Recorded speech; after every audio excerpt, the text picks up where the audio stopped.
ఆ మృగశృంగ మహర్షి అంత గొప్ప సిద్ధ పురుషుడై క్రూర మృగాలు సాధు మృగాలు కూడా ఆయన చుట్టూ తిరుగుతుండగా ఆశ్రమంలో తిరుగుతూ ఉండేవాడు. తిరుగుతూ నలుగురు పత్నులకు కూడా నలుగురు కుమారుల్ని కటాక్షించాడు. తన కర్తవ్యం తాను పూర్తి చెయ్యాలి, ధర్మపత్నులు సంతానాన్ని పొందాలి కాబట్టి నలుగురు పత్నులకు కుమారులు కలిగారు. అందులో ఆ పెద్ద భార్య సువృత్త ఉతర్జుని యొక్క కుమార్తె ప్రధానమైనటువంటి పత్ని ఎవరుందో ఆమెకు మృకండు మహర్షి పుట్టారు. అలా పుట్టడానికి కారణం ఏమిటి అంటే, ఆ పేరు పెట్టడానికి కారణం ఏమిటి అంటే, ఆ పిల్లవాడు పుట్టగానే మృగశృంగ మహర్షి వెళ్ళి చూశారట. ఆ పిల్లవాడి యొక్క ముఖంలో ఉన్న తేజస్సుని ఆయన ఏ వస్తువునైనా పరీక్షగా చూడ్డాన్ని చూసి వీడు బాగా దృష్టి నిలబెట్టి గొప్ప తపస్సు చేస్తాడు. ఎంత గొప్ప తపస్సు చేస్తాడు అంటే, తపస్సు చేస్తుండగా వీణ్ణి కూడా మృగాలు వచ్చి ఒరుసుకుంటాయి. మృగాలు వచ్చి ఒరుసుకున్నప్పటికీ కూడా వీడికి బాహ్యస్మృతి కలగదు. నేను ఎటువంటి స్థితిని పొందానో అటువంటి స్థితిని వీడు కూడా పొందుతాడు. అందుకని ఈ పిల్లవాడికి మృకండు అని పేరు పెడుతున్నాను. ఆయనకి మృగశృంగుడు అని బిరుదునామం వచ్చింది. నిజానికి ఆయన పేరు ఇందాక మీతో చెప్పినట్టుగా వత్సుడు, కానీ బిరుదునామం మృగశృంగ మహర్షి. నా పోలికలే ఈ పిల్లవాడికి వస్తాయి తపస్సులో. అందుకని ఈ పిల్లవాడికి మృకండు మహర్షి అని పేరు పెడుతున్నాను. మహర్షి తర్వాత అయ్యాడు ఆయన యొక్క శక్తి చేత. తపస్సు సాధిస్తున్న కొద్దీ అది దేవతలు చతుర్ముఖ బ్రహ్మగారు ఇచ్చేటటువంటి వరాలు వాళ్ళు వచ్చి ఇస్తారు. నువ్వు ఋషివయ్యావు, రాజర్షివయ్యావు, మహర్షివయ్యావు. మహర్షి శబ్దమతులం అది విశ్వామిత్రోపాఖ్యానంలో అంటారు. అసలు మహర్షి అనిపించుకోవడం అంత తేలిక విషయమేం కాదు. ఎంత తపస్సో చేస్తే మహర్షి అవుతారు. కాబట్టి ఇతనికి మృకండు అని పేరు పెడుతున్నాను అని మృకండు అని పేరు పెట్టాడు. సువృత్త యొక్క కుమారుడు మృకండు. ఆ మృకండు మహర్షికే ముద్గల మహర్షి యొక్క కుమార్తె అయినటువంటి మరుద్వతిని ఇచ్చి వివాహం చేశారు. ఆ మరుద్వతి గొప్ప సాధుశీల. సువృత్త ఎంత గొప్పదో మరుద్వతి అంత గొప్పది. తండ్రిని పోలిన కొడుకు. చిత్రం ఏమిటంటే, అత్తగారిని పోలిన కోడలు. లోకంలో తండ్రిని పోలిన కొడుకు ఉండొచ్చు, తల్లిని పోలిన కూతురు ఉండొచ్చు. అత్తగారిని పోలిన కోడలు ఎలా ఉంటుంది? ఉండదు. అది సాధ్యమైంది మార్కండేయుడి వంశంలో. ఎందుకంటే అత్తగారు ఎంత గొప్పదో కోడలు కూడా అంత గొప్పది. ఆమె ఉతర్జుని కుమార్తె అయితే ఈమె ముద్గల మహర్షి యొక్క కుమార్తె. ఈమె కూడా అంతగా ధర్మం తెలిసిన్నటువంటి తల్లి, అంత గొప్పగా భర్తని అనుగమించేది. ఆ తల్లిని మరుద్వతిని ఇచ్చి మృకండుడికి వివాహం చేశారు. అలాగే మిగిలినటువంటి భార్యలు ఉన్నారు కదా, ముగ్గురు ఆ సువృత్త యొక్క చెలికెత్తెలు, వాళ్ళు మృగశృంగ మహర్షిని వివాహం చేసుకున్నారు కదా. మరి అందుకని ఆ మృగశృంగ మహర్షి యొక్క తేజో విశేషం చేత ఆ కమల అన్న ఆమెకి ఉత్తముడు అన్న కొడుకు పుట్టాడు. విమల అన్న ఆమెకి సుమతి అన్న కొడుకు పుట్టాడు. సురస అన్న ఆమెకు సువ్రతుడు అన్న కొడుకు పుట్టాడు. నేను ముందు చెప్పింది మర్చిపోకూడదు. ప్రధానమైన కథకి అవసరమైనటువంటి వాడు మార్కండేయుడు. ఆ మార్కండేయ జననమునకు కారణమైన వాడు మృకండు మహర్షి. మృకండు మహర్షి సువృత్త యొక్క కుమారుడు. ఇప్పుడు కొంతకాలం అయిన తర్వాత అసలు పూర్తిగా బాహ్య స్మృతి పోయింది మృగశృంగ మహర్షికి. ఇక ఆయనకి అసలు ప్రపంచంతో ఏ సంబంధం లేదు. ఆయన గొప్పతనం ఏమిటంటే, ఏదో తపస్సులోనో ధ్యాననిష్టలోనో కాదు, తిరుగుతూ నడుస్తూ కూడా బ్రహ్మముతోటే రమిస్తూ ఉండేవాడు. ఆయన శరీరం నడుస్తూ ఉండేది, కానీ ఆయన బ్రహ్మముతో తాదాత్మ్యత పొందుతుండేవాడు. ఉన్నారు మహాపురుషులు, లేకపోలేదు. కాంచీ కామకోటి పీఠాధిపత్యం వహించిన మహాపురుషులు చంద్రశేఖరేంద్ర సరస్వతి మహాస్వామి వారు, శృంగేరి పీఠాధిపత్యం వహించినటువంటి చంద్రశేఖర భారతీ స్వామివారు చిన్నతనంలో మూకపంచశతి శ్లోకాలు చదువుకుంటూ కామాక్షి పరదేవతని ధ్యానం చేస్తూ ఊరు దాటి వెళ్ళిపోతుండేవారు ఎక్కడికో. ఆయన ఊరు కూడా వదిలిపెట్టి వెళ్ళిపోయి ఎక్కడికో వెళ్ళిపోయిన తర్వాత ఆయనకి జ్ఞాపకం వచ్చేది, నేను ఏదో పని మీద మా నాన్నగారు పంపిస్తే బయలుదేరాను, మూకపంచశరి చదువుకుంటూ ఉండడంలో ఆ కామాక్షి పరదేవత ధ్యానంలో నేను ఊరు వదిలిపెట్టి ఊళ్ళు కూడా దాటి వచ్చేసానని. అప్పుడు ఆయన వెనక్కి తిరిగి చూసి మళ్ళీ శృంగేరి తిరిగి వస్తుండేవారు. ఒక్కొక్క మహాపురుషుడు అలా ఉంటాడు. అది అనితర సాధ్యమైన స్థితి. నడుస్తూ కూర్చుంటూ లేస్తూ తిరుగుతూ ఏం చేస్తున్నా భగవద్ధ్యానమునందే ఉండి చిట్ట చివరికి అసలు బాహ్యమైనటువంటి స్మృతిని పూర్తిగా కోల్పోవడం అన్నది. అటువంటి స్థితిని పొంది మృగశృంగ మహర్షి శరీరం అయిపోయి ఆయన ఉన్నతమైనటువంటి స్థానాన్ని పొంది తర్వాత బుభువుగా జన్మించి మోక్షాన్ని పొందారు. భాగవతంలో బుభు చరిత్ర మీరు చదివి ఉంటారు. ఇప్పుడు మళ్ళీ నేను ఆ బుభు చరిత్ర జోలికి వెళ్ళను.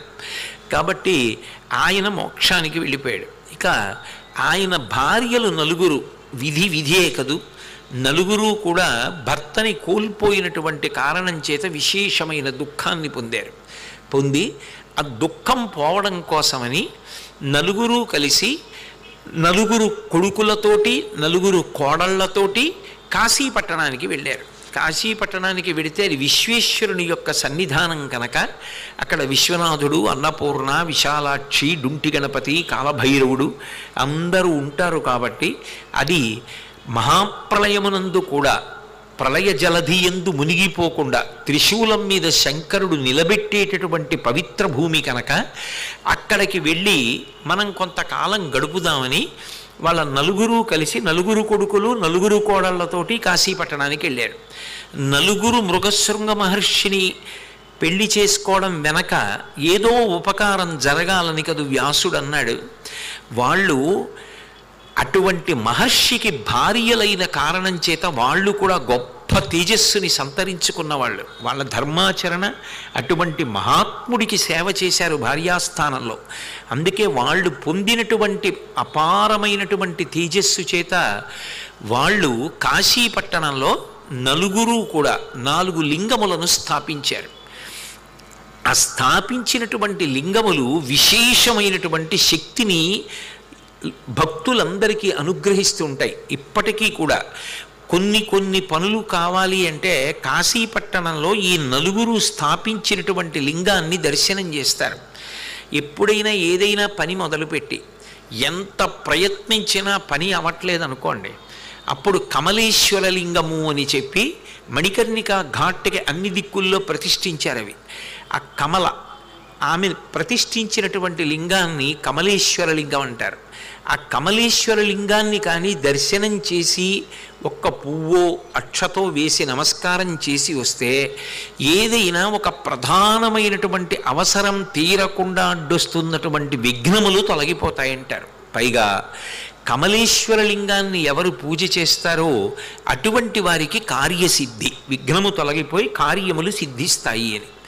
అలాగే విమలేశ్వర లింగము, ఆ మృగశృంగ మహర్షి యొక్క భార్యలలో ఒకరైనటువంటి విమల, ఆమె ప్రతిష్ఠించినటువంటి లింగాన్ని దర్శించి ఆ విమలేశ్వర లింగాన్ని భక్తితో ఆరాధించినటువంటి వారు ఎవరుంటారో వారు ఉత్తరోత్తర జన్మల యందు మంచి జ్ఞానాన్ని పొందుతారు అని. అలాగే సూర్త ప్రధానమైన భార్య, మృకండు మహర్షి యొక్క తల్లి, ఆ సువృత్త ప్రతిష్ఠించినటువంటి లింగాన్ని సువృత్తేశ్వర లింగం అంటారు. సువృత్తేశ్వర లింగాన్ని ఈ జన్మలో దర్శించారనుకోండి, అది అదృష్టం కలిగిందా ఈ జన్మలోనే కాశీలో మరణిస్తారు అని. అంటే బలవంతంగా కాదు సుమా, సహజంగా కాశీలో మరణిస్తారు కాదు, కనీసం వచ్చే జన్మలో కాశీలో శరీరం వదిలేస్తారు అని. అది సువృత్తేశ్వర లింగ దర్శనము చేత కలిగేటటువంటి విశేషమైనటువంటి ఫలితం. కాశీలో మరణించడం అనేటటువంటిది సామాన్యమైనటువంటి విషయం కాదు. ఎందుచేత అంటే మీరు కాశీఖండాన్ని పరిశీలనం చేస్తే ఎవరు కాశీలో శరీరాన్ని విడిచిపెడుతుంటారో వాళ్ళకి సాక్షాత్తుగా పరమశివుడే కుడి చెవిలో ప్రణవోపదేశం చేసి తారక మంత్రాన్ని చెప్పి వాళ్ళని తనలో కలిపేసుకుంటాడు. పాలిండ్లు కదలంగ పసిడిపయ్యద వీచు అచలాధిపుని కూర్మి ఆడుబిడ్డ ప్రత్యక్షమై వచ్చి భాగీరథీ గంగ మృదుల హస్తము సాచి మేనునివురు ప్రథమోత్తముండు భృంగి భయరక్షణార్థంబు పాలాగ్రమున తీర్చు భసిత రేఖ దక్షిణ శృతి మీదుగా ధాత్రి త్రెళ్ళి పెద్ద నిద్రకు మాగన్ను పెట్టువేళ పంచజనులకు తారక బ్రహ్మ విద్య అభవుడుపదేశములరించునప్పుడు కాశీ. కాశీపట్టణం గొప్పతనం ఏమిటి అంటే ఆ ఊపిరి అందక జీవుడు కొట్టుకుంటున్నటువంటి స్థితిలో, అది మనుష్యుడే కావక్కర్లేదు, ఏ ప్రాణి అయినా కూడా, పాలిండ్లు కదలంగ పసిడి పయ్యద వీచు అచలాధిపుని కూర్మి ఆడుబిడ్డ, సాక్షాత్ పార్వతీదేవి వచ్చి ఆ ప్రాణోత్క్రమణమవుతున్నటువంటి వ్యక్తికి తన పమిట కొంగు విసురుతూ ఊపిరి అందేటట్టుగా, గాలి తగిలేటట్టుగా చేసి ఆయాస పడకుండా కాపాడుతుందిట. తుత్కారమునరించి తొండంబు ముక్కున శిఖరారావంబు జిలుకు డుంఠి, ఆ మదజలమని కారుతుంది ఏనుగులకి, అది రకరకాల స్థానాల నుంచి కారుతుంది, కణకల్లోంచి కారుతుంది, ముక్కు చివరి భాగం నుంచి కూడా కారుతుంది.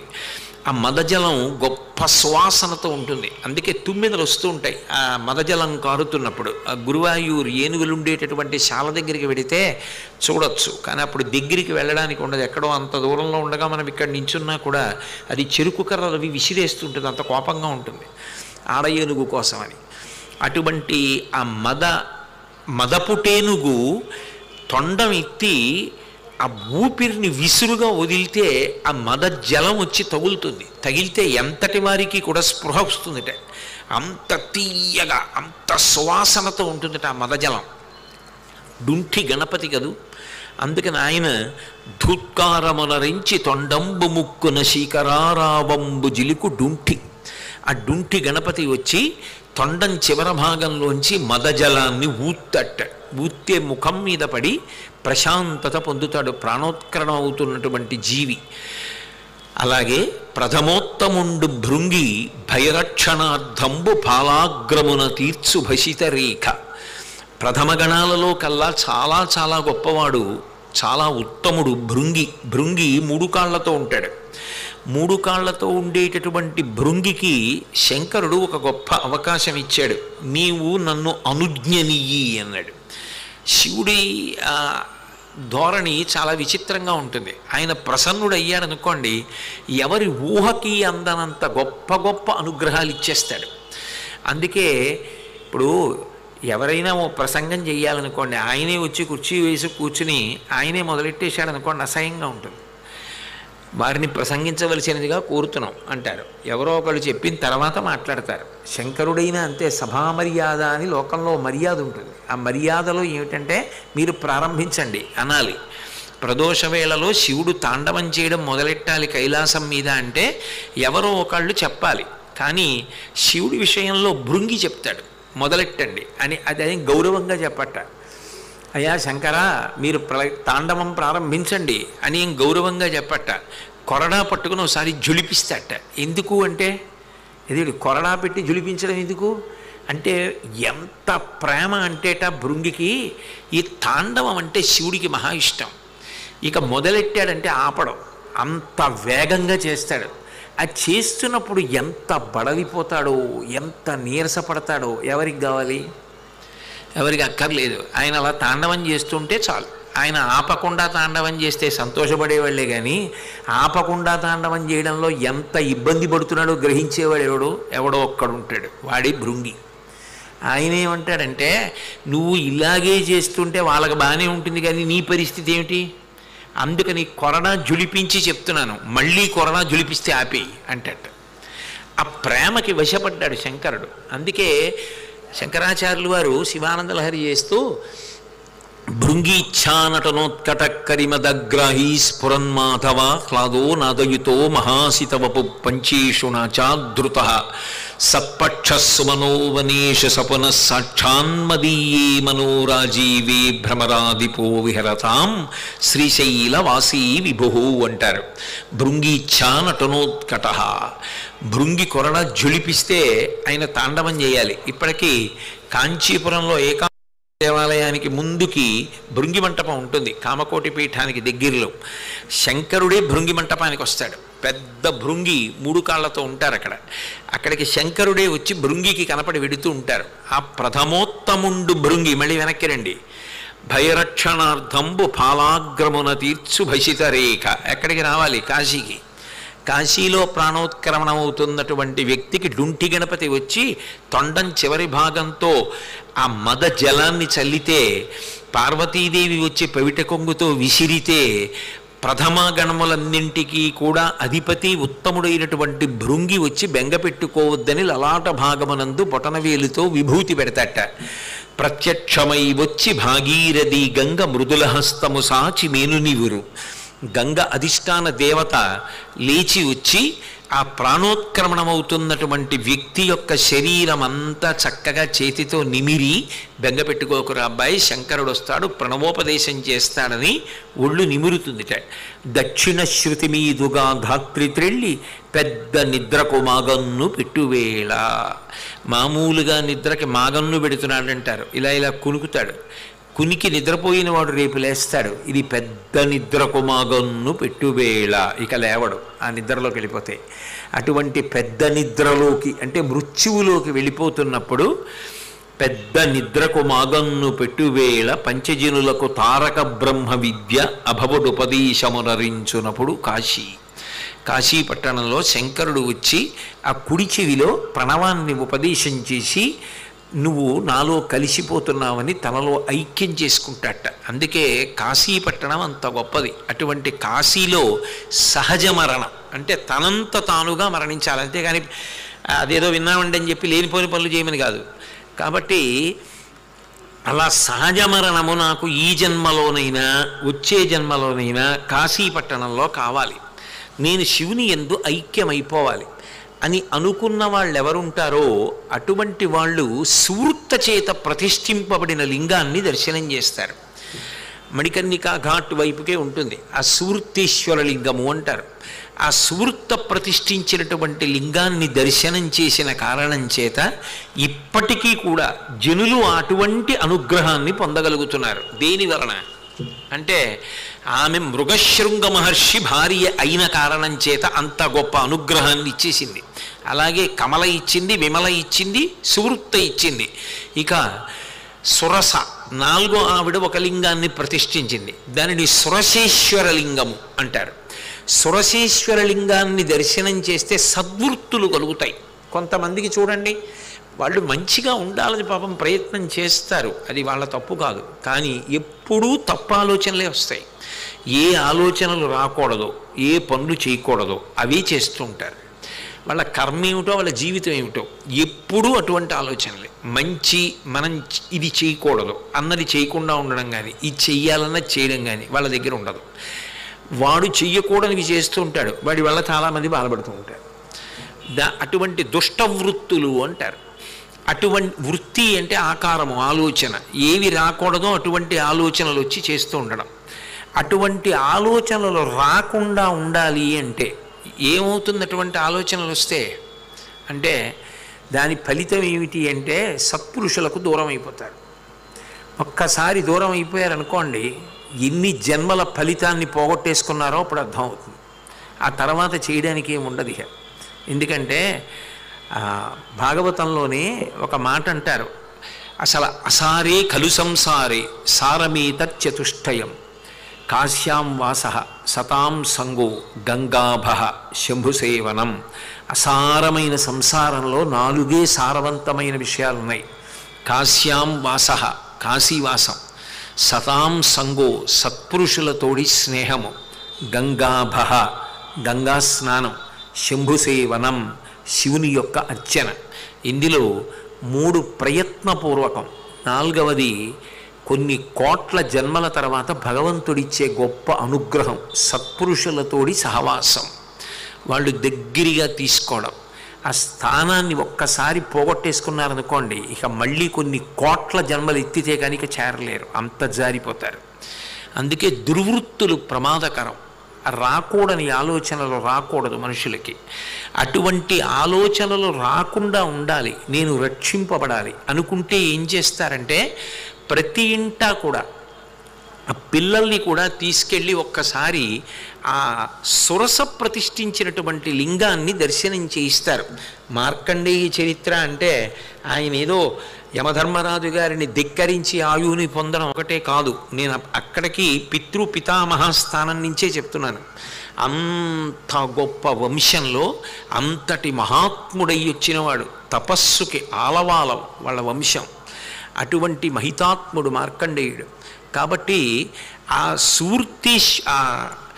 సురసీశ్వరలింగ దర్శనము చేత అంత గొప్ప అనుగ్రహం కలుగుతుంది. అలాగే అక్కడే మృకండు మహర్షి కూడా స్థాపించారు లింగాన్ని. అంటే మార్కండేయుని యొక్క తండ్రి, మార్కండేయ మహర్షి యొక్క తండ్రి అయినటువంటి మృకండు మహర్షి ప్రతిష్ఠించినటువంటి లింగాన్ని మృకండేశ్వర లింగము అని పిలుస్తారు. మృకండేశ్వర లింగాన్ని కానీ ఎవరైనా దర్శనం చేసి పూజించి వచ్చిన వారైతే దాని వలన ఆధ్యాత్మికమైన విషయాలతో పాటుగా ఏ రకమైనటువంటి కార్యములను మనసులో కోరుకున్నప్పటికీ కూడా అవి సిద్ధిస్తాయి. అవి ఉత్తమములు, జీవుడిని అనుగ్రహించగలిగినవి, అవి తీరితే మన జీవితాలు పండుతాయి అన్నవి ఏ ఉంటాయో అటువంటివన్నీ కూడా తీరుతాయి. చిత్రం ఏమిటంటే ఇవి నలుగురు తల్లులు ప్రతిష్ఠించి మృకండు మహర్షి ప్రతిష్ఠించిన లింగాల గురించి నేను చెప్పాను. వీటన్నిటికన్నా గొప్ప లింగం ఏది అంటే మరుద్గతేశ్వర లింగం. మృకండు మహర్షి భార్య ముద్గల మహర్షి కుమార్తె మరుద్వతి స్థాపించిన లింగం ఉంది కాశీపట్టణంలో. ఆ మరుద్వతి స్థాపించినటువంటి లింగాన్ని దర్శనం చేసినటువంటి వాళ్ళకి ఇక పునర్జన్మ లేదు. వాళ్ళు ఈశ్వరుడు ఎంతో ఐక్యం అవుతారు. అంటే అసలు ఇక కాశీపట్టణ వాసం కూడా అక్కర్లేదు. కాదు కాదు నాకు ఇంకొక జన్మ కావాలి అనుకుంటే వాడు కాశీలో పుట్టి కాశీలో పెరిగి కాశీలో వెళ్ళిపోతాడు, పరమ భాగవతోత్తముడై. ఆ మరుద్వతీశ్వర లింగం అపరిమిత శక్తివంతమైనటువంటి లింగం. అంత గొప్ప తల్లి మరుద్వతి. అటువంటి దంపతులు, అటువంటి తల్లిదండ్రులు కాకపోతే, అంతటి తేజోవంతులు కాకపోతే మార్కండేయుడి వంటి మహితాత్ముడు లోకంలో సృష్టి నియమాల్ని తిరగరాయగలిగినటువంటి అదృష్టవంతుడు జన్మించడం ఎలా సాధ్యం అవుతుంది? అందుకే అటువంటి అద్భుతమైనటువంటి లింగాన్ని మరుద్వతి ప్రతిష్ఠించింది. ఇప్పుడు నాకు ఒకటి చెప్పండి, మృగశృంగ మహర్షి నలుగురు భార్యల్ని చేసుకోవాలి అని వేదవ్యాసుడు చెప్పడం వెనక లోకానికి ఎంత పరమార్థ సిద్ధి ఉంది. యుగాలు మారిపోయినా కూడా ఇప్పటికీ కాశీపట్టణంలో ఆ లింగాల్ని దర్శనం చేసినటువంటి వారు అంత గొప్ప అదృష్టాన్ని పొందగలుగుతున్నారు. ఒక్క లింగాన్ని దర్శనం చేస్తేనే అంత శక్తి ఉంటే కాశీపట్టణానికి వెళ్ళి, పైగా ఇవన్నీ మణికర్ణికా చుట్టూ ఉన్నాయి, మణికర్ణికా స్నానం చేసి ఈ లింగాల దర్శనం చేసినటువంటి వాళ్ళ యొక్క జీవుడు పొందేటటువంటి పరమాద్భుతమైనటువంటి స్థితిని వర్ణించడానికి ఎవరికి మాత్రం వాక్కులు సరిపోతాయి? అంతటి నిష్ఠాగరిష్ఠులు వాళ్ళు. పరమ ప్రయోజనం బహుశः లింగ ప్రతిష్ఠ మహాత్ముల్ని లోకానికి అందించడం. అయిపోయిన తర్వాత నలుగురు కలిసి ఒక రోజున విశ్వనాథుడికి ప్రదక్షిణం చేస్తున్నారు. విశ్వనాథుడికి ప్రదక్షిణం చేస్తూ ఒకళ్ళ వెంట ఒకళ్ళు నలుగురు ఒక్కసారి పడిపోయారు. మొదట సువృత్త పడిపోయింది, సువృత్త వెనక కమల పడిపోయింది, కమల వెనక విమల పడిపోయింది, విమల వెనక సువృత పడిపోయింది. నలుగురు కాశీపట్టణంలోనే పడిపోయి విశ్వనాథుని యందు ఐక్యం అయిపోయారు. ఆయనకి ప్రదక్షిణం చేస్తూ అసలు నిజంగా వంశం ఏమిటో, ఆ మహాపురుషులు ఏమిటో వాళ్ళ గురించి ఒకసారి తలుచుకుంటే చాలు. అందున ఎటువంటి సమయం ఇది? మార్గశీర్షం అంటారు దీన్ని. మార్గశీర్షం అంటే దక్షిణాయనంలో ఇది శీర్షము అంటే చివరికి వచ్చావు అని. మార్గమునకు చివరకు వచ్చావు. దక్షిణాయనంలో చివరి తిథి ఏదో అదే పండగ, అంతేగాని పండక్కి తిథి ఉండదు. సాధారణంగా లోకంలో ఉండే వ్యవహారం ఏమిటంటే పండగ ఒక తిథి నాడు వస్తుంది. కృష్ణాష్టమి అన్నాను అనుకోండి, శ్రావణ మాసం బహుళపక్షంలో అష్టమి నాడు కృష్ణాష్టమి. శ్రీరామనవమి అన్నాను అనుకోండి, చైత్రమాసంలో శుక్లపక్షంలో వచ్చేటటువంటి నవమి శ్రీరామనవమి. మహాశివరాత్రి ఏదో మాఘమాసంలో కృష్ణపక్షంలో వచ్చేటటువంటి చతుర్దశి తిథి మహాశివరాత్రి. భోగి పండగ అన్నాను అనుకోండి, దానికి తిథి ఉండదు. దక్షిణాయనంలో ఏ తిథి చిట్ట చివరొచ్చిందో అదే భోగి. అదేమిటి ఆ తిథి దగ్గరికి వచ్చేప్పటికి అలా అంటే దక్షిణాయనం అంతా ఉపాసనా కాలం. ఉపాసన కాలంలో చివరికి వెళ్ళావంటే సిద్ధి పొందుతున్నావని గుర్తు. అందుకే మాసానాం మార్గశీర్షోహం అంటాడు గీతాచార్యుడు. మాసములలో మార్గశిర మాసము నేనే. ఎందుకని? ఎవరు అలా ఉపాసన చేశాడో, ఎవరు ఆ భక్తితో ప్రవర్తించాడో అటువంటి వాడు ఉపాసనలో చివరికి చేరిపోయాడు. ఆ చేరిపోయాడని చెప్పడానికి మార్గశిర మాసం. అటువంటి మార్గశిర మాసానికి మొదటి తిథి ఇవాళ పాడ్యమి. అటువంటి మార్గశిర మాసానికి మొదటి తిథి అయినటువంటిది బుధవారంతో కలిస్తే బుధజనులకు బుధుడు, అంతటి గొప్ప మహాపురుషుడు మార్కండేయుడు. అది వినాలి అంటే ఎంత పెట్టి పుడితే సాధ్యం అవుతుంది? దాని గురించి చెప్పడం కానీ వినడం కానీ ఎంత అనుగ్రహ హేతువు. ఎందుకంటే కాశీపట్టణంలో ఉన్న లింగాలు, వాటి ప్రతిష్టలు, వాటి వైభవాలు, ఏ మహాత్ములు ఎలా పుట్టారు, ఎలా పెళ్ళిళ్ళయ్యాయి. ఇంకా నేను మీతో ఇందాకనే మనవి చేసినట్టు ఒక్క కుచ్చుడి దగ్గర ప్రారంభం చేసి మాట్లాడుతున్నాను. ఆ వత్సుడు కుచ్చుడు వాళ్ళ దగ్గర నుంచే మొదలుపెట్టాను. అంటే మృగశృంగ మహర్షి యొక్క తండ్రి గారి దగ్గర నుంచే మొదలుపెట్టాను. కానీ నిజంగా అంత గొప్ప వంశం. అటువంటి మృకండు మహర్షికి, మరుద్వతికి జీవితంలో గొప్ప లోటైనటువంటి విషయం ఏమిటి అంటే సంతానం లేకపోవడం. అయితే మీరు నన్ను ప్రశ్న ఇయ్యచ్చు, మరి ఇంత తృప్తి కలిగిన వాళ్ళు కదా, ఇంతటి భగవత్ సేవా తత్పరులు కదా, ఇంతటి భగవత్ సేవా తత్పరులైనటువంటి వాళ్ళకి కూడా చాలా సామాన్యమైనటువంటి ప్రయోజనమైన లౌకికమైన సంతానము కలగకపోవడము అంత పెద్ద క్లేశంగా ఎందుకు తోచింది అని అనుమానం రావచ్చు. దానికి మార్కండేయ చరిత్రలో శివమహాపురాణంలో కొన్ని విషయాలు చెప్పారు. నేను కొన్ని విషయాలు స్కాంద పురాణం నుంచి చెప్పాను, కొన్ని పద్మపురాణంలోంచి చెప్పాను, కొన్ని కాశీఖండంలోంచి చెప్పాను. నేను ఇప్పుడు చెప్తున్నది శివమహాపురాణంలోంచి సమన్వయం చేస్తున్నాను. శివమహాపురాణంలో ఒక విషయం చెప్పారు. అందులో అన్నారు, ఒకనాడు ఈ మృకండు మహర్షి కొంతమంది ఋషులు ఆకాశ మార్గంలో వెళ్ళిపోతుంటే చూశాడు. వాళ్ళు ఎక్కడికి వెడుతున్నారు అని అడిగాడు. వాళ్ళందరూ బ్రహ్మసభకి వెళ్తున్నారు అన్నారు. బ్రహ్మసభలో ఏముంటుంది అంటే బ్రహ్మగారు 4 ముఖాలతో వేదాలు చెప్తూ ఉంటాడు. ఈ కల్పం అయిపోయే వరకు ఇంకా ఆయువుతో ఉండి ఎప్పుడు జ్ఞానం పొందాలన్న జిజ్ఞాస కలిగిన వాళ్ళు ఎవరుంటారో వాళ్ళు బ్రహ్మలోక ప్రాప్తిని పొందుతారు. అందులో అటువంటి మహాపుణ్యాత్ములు, అంత గొప్పగా పరబ్రహ్మము గురించి తెలుసుకోవాలన్న వాళ్ళు మాత్రమే ఉంటారు బ్రహ్మసభలో. అందుకే బ్రహ్మసభా ప్రవేశమే ఒక అర్హత. అందరూ బ్రహ్మసభా ప్రవేశం చెయ్యరు.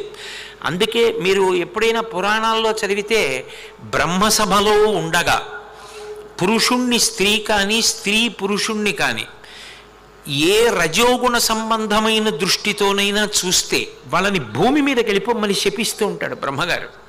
మీరు మహాభారతం ఆదిపర్వం చదివితే ఆదిపర్వంలో అసలు శంతన మహారాజు గారు భూమి మీదకి రావడానికి, గంగాదేవి భూమి మీద పుట్టడానికి కారణం బ్రహ్మసభలో నిలబడి వాళ్ళిద్దరూ ఒకరు ఆకర్షణతో చూసుకున్నారు. బ్రహ్మసభలో మీకు ఇటువంటి ఆలోచన రాకూడదు, ఇతరత్రా మీ ఇష్టం. కానీ ఇక్కడ వచ్చింది మీకు ఆలోచన. ఇక్కడ రాకూడని ఆలోచన వచ్చి చూడకూడని చూపులు చూసుకున్నారు. కాబట్టి మీ ఇద్దరు భూమి మీదకు పోయి ఆ కోరిక తీర్చుకుని సంతానాన్ని కనండని పంపించారు. మామూలు వాడు ఎలా పుట్టేది? భీష్మాచార్యులు వారు పుట్టారు. అందుకే వసువులు శాపగ్రస్తుడైతే అష్టమ వసువు భీష్ముడిగా వచ్చాడు, గాంగేయుడి. మీరు మహాభారతంలో పరిశీలిస్తే ఆదిపర్వంలో ఈ బ్రహ్మసభలో ఉన్నవాళ్ళు రావడం అది తెలుస్తాయి. అలాగే ప్రకరణ గ్రంథాల్లో వాటిల్లో పరిశీలిస్తే ఆ బ్రహ్మసభ వైభవం ఇవన్నీ కూడా కనపడతాయి. అంత గొప్ప బ్రహ్మసభ. ఆ బ్రహ్మసభలోకి వెళ్ళాలి అంటే అటువంటి జ్ఞానులు, మహర్షులు వాళ్ళు మాత్రమే ప్రవేశిస్తారు, అన్యులు ప్రవేశించరు. కాబట్టి వీళ్ళు బ్రహ్మసభకి వెడుతున్నారు అన్నారు. నేను ఎందుకు వెళ్ళకూడదు బ్రహ్మసభకి? నేను బ్రహ్మసభా ప్రవేశానికి అర్హుణ్ణే కదా. అందుకని మృకండు మహర్షి బయలుదేరాడు. తన గొప్పతనం చెప్పుకోవడానికి కాదు. చతుర్ముఖ బ్రహ్మగారు 4 ముఖాలతో వేదం చెప్తూ ఉంటాడు. 4 ముఖాలతో వేదం చెప్తుండగా ఎందరో మహర్షులు, దేవతలు వచ్చి నిలబడి ఉంటారు. అక్కడికి వెళ్ళాలి, బ్రహ్మసభా ప్రవేశం చేయాలి. చూడండి, ఒక్కొక్క చోట ఒక్కొక్క గొప్పతనం ఉంటుంది. ఆ ఊరిళ్ళు అక్కడ సభలో మాట్లాడాలి, అది గొప్ప అంటారు. అంటే ఆ ఊరంత గొప్పది, ఆ ఊర్లో అటువంటి విద్వాంసులు ఉంటారు. అక్కడ ప్రశంసింపబడి రావడం అంటే మాటలు కాదు. పూర్వం అనేవారు కాశీ వెళ్ళి కాశీలో విద్వాంసుల్ని ఎదుర్కొని రావడం అంటే మాటలు కాదు. అలా ఉండేది. అలా కొన్ని ఊళ్ళు ఉన్నాయి. ఆ ఊళ్ళు అంతంత గొప్పవి విద్వాంసులు, సరస్వతీ కటాక్షానికి. అలా బ్రహ్మసభా ప్రవేశం అంత గొప్పది. కాబట్టి నేను బ్రహ్మసభా ప్రవేశం చేసి వస్తాను. బ్రహ్మసభలో కూర్చుని బ్రహ్మగారు వేద పఠనం చేస్తుంటే విని శారదా పరమేశ్వరి దర్శనం చేసి మహర్షులు దేవతలు వీళ్ళందరినీ చూసి సభలో కొంతసేపు గడిపి వస్తానని మృకండు మహర్షి కూడా బయలుదేరాడు.